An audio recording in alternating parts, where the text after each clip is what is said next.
Hello, this is Pastor Phil Vickers coming to you with another short devotion. There was an Arctic explorer named Ernest Shackleton who recorded in his memoirs of an extraordinary event that happened to them when they were in the process of their exploring. They were at the end of their endurance, at the end of their resources, when suddenly they began to be aware that they didn't feel alone, that there was another person with them. And this experience that was recorded in Shackleton's memoirs actually made it into the famous poem The Wasteland by T.S. Eliot, when he writes, "Who is the third who walks always beside you? When I count, there are only you and I together. But when I look up the white road, there is always another walking beside you, gliding wrapped in a brown mantle, hooded. I do not know whether a man or a woman. But who is that on the other side of you?"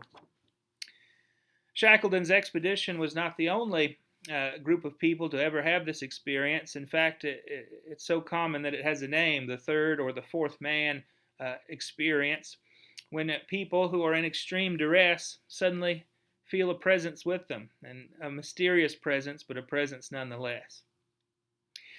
There's actually an example of this in our own scriptures in the book of Daniel, in the story of Shadrach, Meshach, and Abednego. If you remember that story from the Bible, King Nebuchadnezzar had set up an idol that he was requiring all his subjects to bow down and worship at certain points. And that, of course, was a huge problem for observant Jews who are called upon to worship only God alone.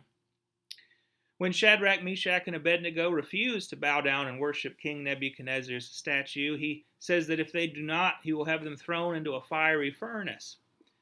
And even in the face of that threat, they say to King Nebuchadnezzar, "Even if God does not save us, we will still refuse to worship your idol. We believe that God has the power to save, but even if he does not, we will not do as you ask and betray our faith."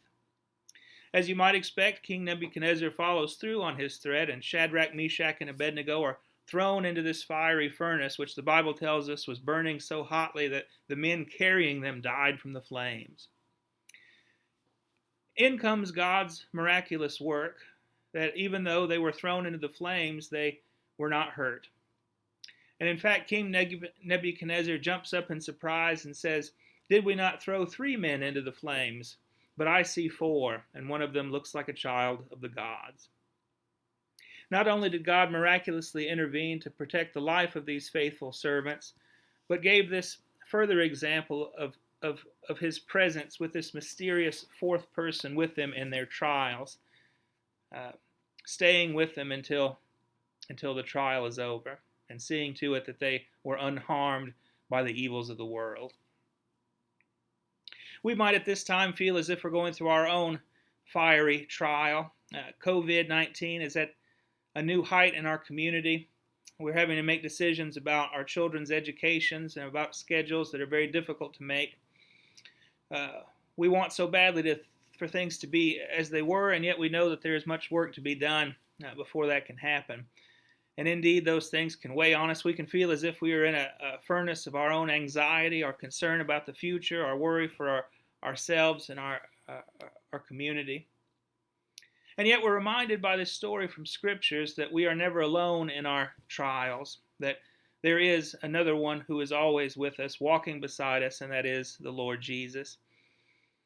And that although we might not know what the future will hold, we know that we are not alone, that even though we are having to social distance from one another, even though we can't gather inside our church building, even though all these things have changed, what has not changed is that God is with us. And so we take that knowledge into our trials, and we are comforted by the fact that there is indeed another one who is always beside us. May you have peace in these days, and may you have the power of the Spirit to see you through all trials. Thank you.